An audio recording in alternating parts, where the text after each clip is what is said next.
DJ कादी DJ कादी कादी हर्षिदी रिकॉर्डिंग बाय सपना म्यूजिक। बचपन से में ही बाबा तोड़ा पूजा लिया, फिर दाना हमरा पन जरा हो। आँखों के अनहर छियै सुझ नहीं छै रास्ता, कैसे के अइब तोरा द्वार हो।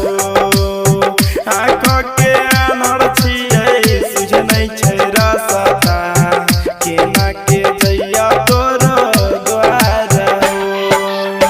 बचपन से में ही बाबा तोड़ा पूजा लिया, फिर दाना हमरा पन जरा हो। आँखों के अनहर छियै सुझ नहीं छै रास्ता, कैसे के अइया तोरा द्वार हो। आँखों के अनहर छियै सुझ नहीं छै रास्ता, कैसे के अइया तोरा द्वार हो। डीजे कादी कादी हर्षिदी सिंगिंग बाय करण सिंह कल्लू। के जइया तोरा द्वार हो। सत्संग करे में हम